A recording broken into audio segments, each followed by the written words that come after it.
Tyler, some of the stuff, we're talking about business problems and challenges, but let's talk about like some of the personal projects that we've worked on that are kind of fun. I'm using AI, and I just built this. The U.S. Open golf tournament's going on right now. I built an app to find who the AI believed would be the best players that would, win the tournament. And of course, Scotty Scheffler was the #1 pick. No surprise to anybody. But it's going to be really windy in Shinnecock this weekend. And what I was doing was training this AI to look at past performance in the wind. And the wind's going to be like 40 miles an hour on Thursday.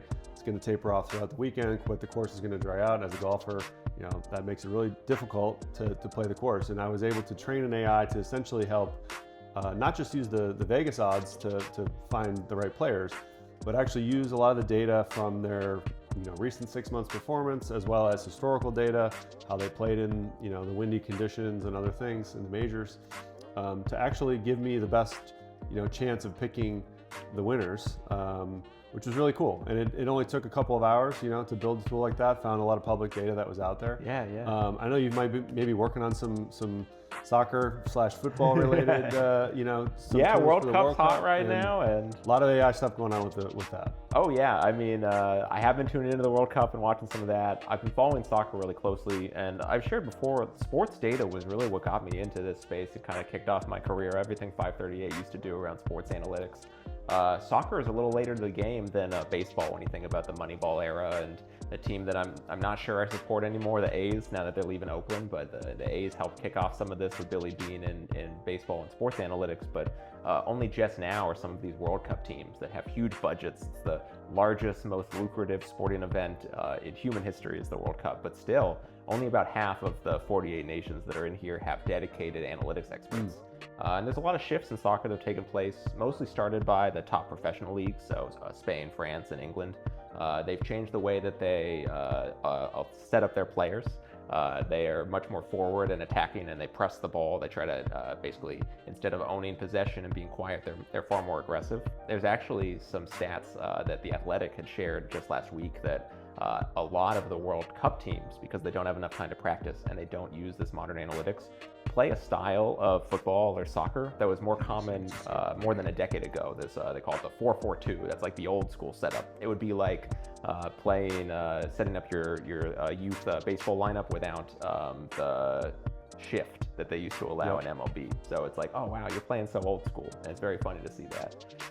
As far as other stats and AI work that I've been playing around with, it's going to sound super nerdy, but I've been trying to level up my chess elo, so my scores on chess.com, and I'm making some progress.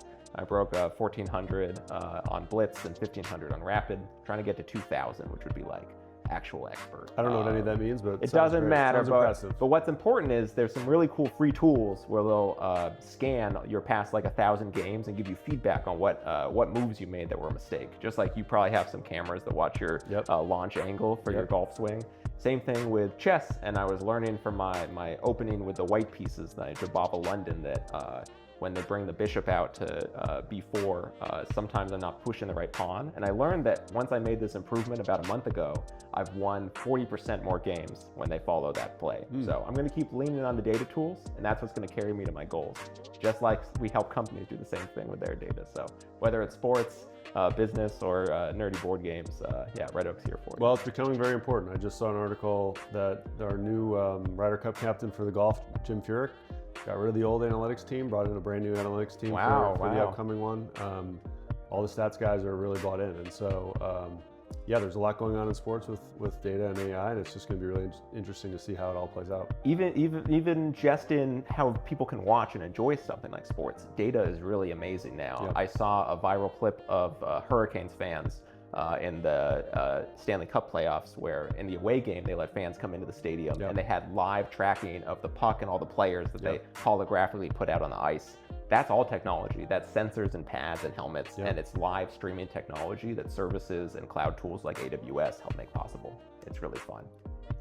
You're listening to Soap Radio.